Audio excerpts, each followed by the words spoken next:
انجیل حضرت مسیح کو دی گئی، اس میں بھی تحریفات ہوئی ہیں، صاف بات ہے کہ ایک انجیل ہے ہی نہیں، 4 انجیلیں ہیں اور ان چاروں میں بہت فرق ہے۔ لیکن ان اللہ کی کتابوں کی حفاظت کا ذمہ اللہ نے نہیں لیا۔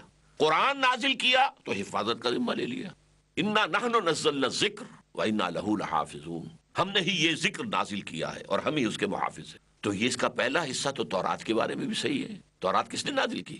انا انزلنا التوراۃ فیہا ھدی ونور، ہم نے نازل کی تھی تورات، اس میں ہدایت بھی تھی، نور بھی تھا۔ انجیل کس نے نازل کی؟ اللہ نے نازل کی، اس کے بارے میں بھی کہا فیہ ھدی ونور، اس میں بھی ہدایت بھی ہے، نور بھی ہے۔ لہٰذا یہ ساری کتابیں اللہ کی ہیں، لیکن انا لہ لحافظون صرف قرآن کے لیے، ہم ہیں اس کی حفاظت کرنے والے۔ یہی وجہ ہے کہ قرآن کا ٹیکسٹ بلا کم و کاست دنیا مانتی ہے، جیسے کہ محمد صلی اللہ علیہ وسلم نے دیا تھا نوع انسانی کو، اسی طرح آج موجود ہے۔ هو الذی ارسل رسولہ بالہدی ودین الحق لیظہرہ علی الدین کلہ ولو کرہ المشرکون۔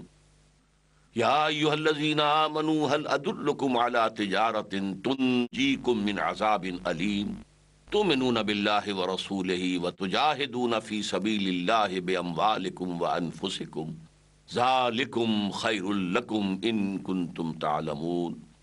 وقال تبارک وتعالی کما ورد فی نفس السورہ ان اللہ یحب الذین یقاتلون فی سبیلہ صفا کأنہم بنیان مرصوص۔ وعن الحارث الاشعری رضی اللہ تعالی عنہ قال قال رسول اللہ صلی اللہ علیہ وسلم انی آمرکم بخمس اللہ امرنی بہن بالجماعت والسمع والطاعت والہجرت والجہاد فی سبیل اللہ۔ رواہ الامام الترمذی و امام احمد رحمہم اللہ۔ رب اشرح لی صدری ویسر لی امری واحلل عقدۃ من لسانی یفقہوا قولی۔ محترم ناظرین اور معزز خواتین، السلام علیکم ورحمۃ اللہ وبرکاتہ۔ میری آج کی گفتگو کا عنوان تکمیل رسالت کا ایک اور مظہر، جسے میں اس کے ساتھ ہی تکمیل آدمیت کا عنوان بھی قرار دیتا ہوں، میں آج اس پر گفتگو کرنا چاہتا ہوں کہ جو مشن حضور کے سپرد کیا گیا، انقلابی مشن، نظام بدلو، اللہ کا دین قائم کرو، اللہ کی حکومت قائم کرو، وہ بات جو حضرت مسیح کہہ کر گئے تھے، جو دعا سکھا کر گئے تھے، آج بھی عیسائیوں کی جو لارڈز پریئر ہے اس کے اندر یہ الفاظ ہیں Thy kingdom come, Thy will be done on earth as it is in heavens۔ اے رب تیری حکومت آئے، تیری بادشاہی آئے زمین پر، تیری مرضی جیسے آسمانوں میں پوری ہو رہی ہے، سورج اور چاند تیرے حکم سے چل رہے ہیں، فرشتے تیرے حکم کی فرما برداری کر رہے ہیں، جیسے آسمانوں میں تیری مرضی پوری ہوتی ہے، اس زمین پر بھی تیری مرضی پوری ہو۔ Thy will be done on earth as it is in heavens۔ یہ کام جو سکھا کر گئے تھے اور 600 برس تک عیسائیوں نے یہ جو ہے دعا کی ہوگی، اس دعا کا ظہور اب ہوا ہے محمد رسول اللہ کی شکل میں، کہ وہ اللہ کی حکومت زمین پر قائم کر کے دکھائیں۔ تو گویا کہ تمام جو یوزرپرس تھے، جنہوں نے بادشاہی کو اپنے قبضے میں لیا ہوا تھا، ان سب کے خلاف بغاوت تھی، ان سب کے لیے چیلنج تھا۔ یہ کام حضور نے کیا ہے، اور آج جو خاص پہلو میں آپ کے سامنے رکھ رہا ہوں وہ یہ ہے کہ یہ خالص انسانی جد و جہد کی سطح پر کیا ہے۔ اس میں معجزوں کا دخل بہت کم ہے۔ معجزے حضور کے ہیں، سب سے بڑا معجزہ قرآن حکیم ہے، آپ کا معجزہ معنوی ہے۔ حسی معجزات آپ کے بہت کم ہیں، وہ معجزے کے جو آنکھوں سے دیکھے جا سکیں۔ شق القمر کا معجزہ ہے، لیکن اصل میں معجزہ ہوتا ہے وہ جو مطالبے پر پیش کیا جائے۔ مثلا جیسے کہ قریش کہتے تھے آپ یہاں اس مکے کی سرزمین میں ایک باغ ہمیں لگا کے دکھا دیں، اس میں چشمے بھی بہا دیں، آپ یہاں اپنے لیے ایک محل جو ہے سونے اور چاندی کا محل بنا کے دکھا دیں۔ اچھا آپ آسمان پہ چڑھ کر دکھائیں، ہماری نگاہوں کے سامنے جائیں اور کتاب لے کر اتریں، آپ مانیں گے؟ جب آپ یہ کر کے دکھا دیں گے ہم مان لیں گے۔ آخر رسولوں کو معجزے دیے گئے تھے نا۔ حضرت موسیٰ علیہ السلام آپ خود کہتے ہیں ان کی لاٹھی سانپ بن جاتی تھی، ان کا ہاتھ وہ نکالتے تھے اپنے گریبان سے اور وہ سورج کی طرح چمکتا اور روشن ہو جاتا تھا۔ آپ خود بتاتے ہیں حضرت صالح نے معجزہ دکھایا، قوم نے طلب کیا کہ اے صالح اگر اس سامنے چٹان سے ابھی ایک گابن اونٹنی برآمد ہو جائے ہم تمہیں مان لیں گے۔ وہ گابن اونٹنی برآمد ہوئی، انہوں نے مانا پھر بھی نہیں۔ لہذا اللہ نے یہ طے کر لیا تھا کہ ہم انہیں ایسے معجزے نہیں دکھائیں گے، اس لیے کہ ایسے معجزے دکھانے کے بعد پھر قوم کو مہلت نہیں ملتی، پھر بھی وہ ایمان نہیں لاتی تو نسیم منسیہ، اس کو ختم کر دیا جاتا ہے۔ وہ عذاب استیصال، جڑ سے اکھاڑ کر پھینک دینا قوم کو، جو قوم نوح پر آیا ہے، قوم ہود پر آیا ہے، قوم صالح پر آیا ہے، قوم لوط پر آیا ہے، بلکہ شہروں کو نام لینا چاہیے کہ جو سدوم اور عمورہ کی بستیوں پر آیا ہے، جو قوم شعیب پر آیا ہے، جو آل فرعون پر آیا ہے، پھر وہ عذاب آتا ہے۔ اس اعتبار سے اللہ نے فرمایا اگر ہم وہ معجزہ دکھا دیں اور پھر بھی یہ ایمان نہ لائے تو ابھی قصہ ختم ہو جائے گا، ان کو ختم کر دیں گے ہم، لہذا ہم معجزہ نہیں دکھائیں گے۔ ہمارا اصل معجزہ یہ قرآن ہے، یہ معجزہ ہے، آؤ اس کا مقابلہ کر لو، چیلنج دے دیں آپ۔ وَإِن كُنتُمْ فِي رَيْبٍ مِّمَّا نَزَّلْنَا عَلَىٰ عَبْدِنَا فَأْتُوا بِسُورَةٍ مِّن مِّثْلِهِ وَادْعُوا شُهَدَاءَكُم مِّن دُونِ اللَّهِ إِن كُنتُمْ صَادِقِينَ۔ اگر تم سچے ہو، واقعتاً تمہیں شک ہے کہ یہ قرآن اللہ کا کلام نہیں ہے، محمد خود اس کی تصنیف کر رہے ہیں صلی اللہ علیہ وسلم، تو تمہارے اندر بڑے بڑے خطیب ہیں، بڑے بڑے ادیب ہیں، بڑے بڑے شاعر ہیں، وہ سب جمع کر لو، اور جنات میں سے بھی تمہارے جو کاہنوں کے جو ہوتے ہیں، جو موکل، ان کو بھی لے آؤ، اور سب مل کر ایک سورت قرآن جیسی بنا کر دکھا دو۔ وَإِن لَّمْ تَفْعَلُوا وَلَن تَفْعَلُوا، پھر اگر نہ کر سکو اور ہرگز نہیں کر سکو گے، فَاتَّقُوا النَّارَ الَّتِي وَقُودُهَا النَّاسُ وَالْحِجَارَةُ، تو ڈرو، بچو اس آگ سے جس کا ایندھن بنیں گے انسان اور پتھر۔ تو اصل معجزہ حضور کا قرآن تھا، مانوی، اور یہ وہ معجزہ ہے کہ حضور کے انتقال کے بعد بھی موجود ہے۔ حضرت موسیٰ کا معجزہ عصا کا، حضرت موسیٰ کے انتقال کے بعد تو وہ لٹھیا ہے، وہ اب سانپ تو نہیں بنے گی، وہ جو ان کے ہاتھ جو نکلتا تھا چمکدار، وہ حضرت موسیٰ کی زندگی میں تھا، بعد میں تو نہیں ہے، یہ دائمی معجزہ ہے۔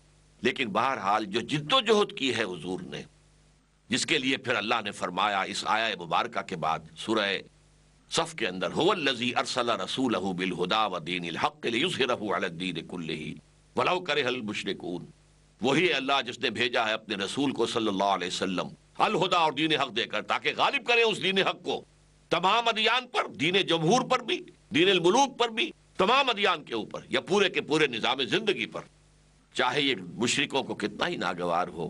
اب پکارا یا ایھا الذین آمنو، اے وہ لوگو جو ہمارے نبی، ہمارے رسول محمد پر ایمان لائے ہو صلی اللہ علیہ وسلم، ایمان کے دعوے دار ہو، هل ادلکم علی تجارت تنجیکم من عذاب علیم، کیا میں تمہیں بتاؤں وہ کاروبار، وہ تجارت جو تمہیں دردناک عذاب سے، جہنم سے چھٹکارا دلائے؟ اب اس کا جواب خود دیا، تؤمنون باللہ ورسولہ وتجاہدون فی سبیل اللہ باموالکم وانفسکم، اللہ پر، اس کے رسول پر ایمان رکھو جیسا کہ ایمان رکھنے کا حق ہے، اور جہاد کرو اللہ کی راہ میں اپنے مال کے ساتھ، اپنی جانوں کے ساتھ۔ ذالکم خیر لکم ان کنتم تعلمون، یہی تمہارے لیے بہتر ہے اگر تم سمجھتے ہو کہ تمہارے لیے کیا خیر ہے اور کیا شر ہے۔ اچھا، یہ جہاد جو ہے یہ تو بہت وسیع ہے، دعوت انسان دے رہا ہے یہ بھی جہاد ہے، دعوت اور تبلیغ کے کام میں لگا ہوا یہ بھی جہاد ہے، اپنے نفس کے خلاف جنگ کر رہا ہے یہ بھی جہاد ہے، نفس کے خلاف جہاد، اس لیے حضور نے فرمایا المجاہد من جاہد نفسہ، مجاہد اصل تو وہ ہے جو اپنے نفس کے خلاف جہاد کر سکے۔ باہر کے دشمنوں سے جہاد کر رہے ہو اور خود تمہارے اندر جو اللہ کا دشمن بیٹھا ہے نفس امارہ، اس کی تمہیں فکر ہی نہیں۔ اس اعتبار سے نفس جہاد ہے، وہ جہاد تو بہت وسیع ہے، لیکن پھر قتال اس کی آخری منزل ہے، نقد جان ہتھیلی پر رکھ کر میدان میں آ جاؤ۔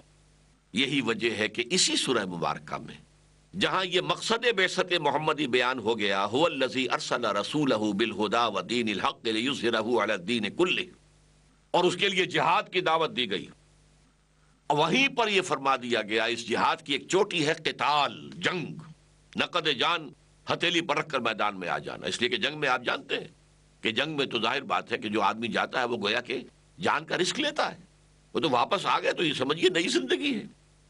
اس لیے فرما دیا یہ چوٹی پر جو فائز ہو جائیں گے، ان اللہ یحب الذین یقاتلون فی سبیلہ صفا کانہم بنیان مرصوص، اللہ کو محبت تو اپنے ان بندوں سے ہے جو اس کی راہ میں قتال کرتے ہیں، یقاتلون فی سبیل اللہ، ایک جہاد فی سبیل اللہ، ایک قتال فی سبیل اللہ ہے، اور ایسی صفیں باندھ کر قتال کرتے ہیں کہ جیسے کہ یہ سیسا پلائی ہوئی دیوار ہے، کوئی طاقت ان میں رکھنا پیدا نہیں کر سکتی۔ تو یہ جہاد و قتال کیا ہے محمد الرسول اللہ والذین معہ، اللہ کے رسول محمد صلی اللہ علیہ وسلم اور جو ان کے ساتھ ہیں صحابہ کرام رضی اللہ تعالیٰ عنہم اجمعین، انہوں نے جہاد کیا، اور یہ جہاد آپ کو معلوم ہے کون سی تکلیف اس میں نہیں آئی محمد الرسول اللہ کو اور صحابہ کو۔ سب سے پہلے وربل پرسیکیوشن ہوئی، زبانی ایذا رسانی. پاگل ہو گئے ہو، دماغ خراب ہو گیا ہے، شاید ساحر ہو گئے ہو، یا کسی کا سحر تم پر ہو گیا، مسحور ہو گئے ہو، مجنون ہو گئے، کوئی جن تم پر آ گیا ہے، یا تمہارا دماغی توازن خراب ہو گیا ہے. جھوٹ بولتے ہو. تم نے ایک جو ہے عجمی غلام اپنے گھر کے اندر بند کیا ہوا ہے، وہ ہے تورات کا اور انجیل کا عالم. وہ تمہیں ڈکٹیشن دیتا ہے صبح شام، اور آ کر ہم پر دھونس جماتے ہو کہ یہ آسمان سے وہی آئی ہے. اکتتبہا، یہ تو تم نے ان سے ڈکٹیشن لے لی ہے. تو اسی طریقے سے حضور کو ستایا گیا. اور اس سے یہ نہ سمجھیے کہ حضور کو دکھ نہیں ہوتا تھا، دکھ ہوتا تھا. اس لیے قرآن مجید میں کہا گیا ہے وَلَقَدْ نَعْلَمُ أَنَّكَ يَضِيقُ صَدْرُكَ بِمَا يَقُولُونَ. ہمیں معلوم ہے آپ کا دل بھجتا ہے، آپ کا سینہ تنگ ہوتا ہے اس سے، لیکن فَاصْبِرْ عَلَى مَا يَقُولُونَ وَاهْجُرْهُمْ هَجْرًا جَمِيلًا. جھیلیے، برداشت کیجئے، صبر کیجئے، جو کچھ کہہ رہے ہیں سنیے، البتہ ان سے قطع تعلق کیجئے خوش اسلوبی کے. اچھا بھائی، آپ کی سمجھ میں بات نہیں آ رہی، سلام، آپ اب پھر کبھی بات کر لیں گے. ابھی تو آپ کی سمجھ میں میری بات نہیں آ رہی، میری سمجھ میں آپ کی بات نہیں آ رہی. تو وَاهْجُرْهُمْ هَجْرًا جَمِيلًا، لیکن وَاصْبِرْ عَلَى مَا يَقُولُونَ، جو وہ کہیں اسے جھیلو، برداشت کرو. پھر آپ کو معلوم ہے کس طرح صحابہ کرام کو ستایا گیا، کس طریقے سے انہیں پرسیکیوٹ کیا گیا، کس طرح ٹارچر کیا گیا، خصوصاً غلاموں کو، نوجوانوں کو. یہ سارے شدائد انہوں نے جھیلے. اور اس ضمن میں آپ نے دیکھا کہ کوئی معجزہ نہیں آیا کہ جو بچائے.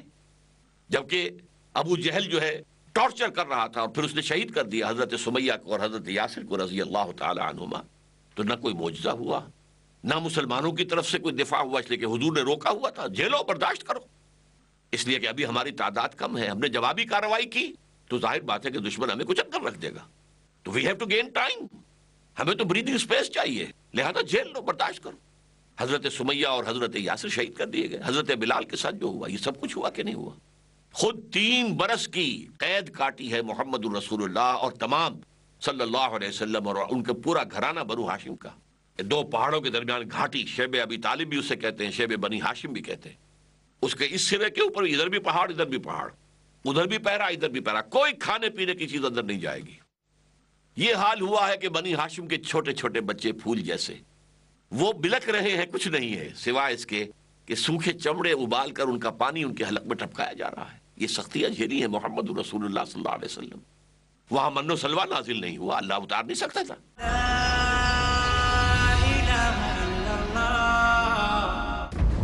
جو لوگ بھی رہ جاتے ہیں تعلیم سے محروم، ہر دور میں پیچھے ہیں وہ، ہر عہد میں مظلوم. آپ کا کیا پیغام ہے نوجوانوں کے نام؟ سب سے پہلے جہیز کی لعنت کو ختم کرو. اسلامی شریعت میں جہیز کی کوئی گنجائش نہیں ہے. نصیحت آمیز، حقیقت سے لبریز. عورت کو مغربی تہذیب نے برہنہ کرنے کی کوشش کی. پردہ رکاوٹ ہے بے حیائی کے راستے. میڈیا نے عورت کو صرف ایک تماشا بنا دیا ہے. گفتگو جو آپ کو آپ کی تاریخ سے جوڑ دے. معاشرے اور سماج میں ظلم کو ختم کرنے کے لیے ملکی سیاست میں حصہ لیں. علم جس سے آپ ساری قوموں کو پیچھے چھوڑ دیں. اسلام نے ہم کو ایک لائحہ عمل دیا ہے، انسانوں کی خدمت کرنا، تمام مسائل کو حل کرنا، یہ ہماری ذمہ داری ہے. خوبیاں جن کی بنیاد پر اسلام پھیلا ساری دنیا میں کو بکو. علمی گفتگو ہر اتوار اور جمعہ شام 4 بجے اور دوبارہ صبح 4:30 بجے انڈیا میں پیس ٹی وی اردو پر. شیخ عبد الہادی عمری ڈالیں گے روشنی. دین کو سمجھنے کے مؤثر، مفید اور فرسٹ ہینڈ جو ذرائع ہیں ان میں سے قرآن کے بعد حدیث یہ مؤثر ذریعہ ہے. باتیں اللہ کے رسول صلی اللہ علیہ وسلم کی. نبی کریم صلی اللہ علیہ وسلم نے صفائی، پاکیزگی کا جو تصور پیش کیا، آج پوری دنیا جو تصور پیش کر رہی اس سے بہت آگے کا تصور ہے. کامیابی اور اصول کی. جب حدیث میں ایک چیز کلیئر ہو گئی، فل اسٹاپ، آپ کو کسی کی کوئی اوپینین کی اب ضرورت نہیں ہے، کیونکہ نبی نے جو فرما دیا وہ حرف آخر. تاکہ ہر دور میں مسلمانوں کو ملے صحیح دین رب کے کرم سے. حدیث کہہ رہی ہے جائز ہے، جائز ہے، بس ختم. آؤ حدیث سمجھیں. کل شام 7 بجے اور دوبارہ صبح 11:30 بجے انڈیا میں پیس ٹی وی اردو پر.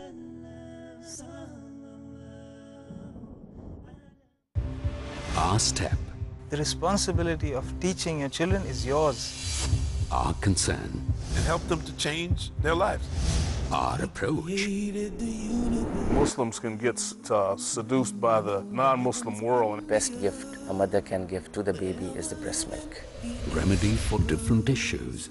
And I'm your host, Uthman Barry.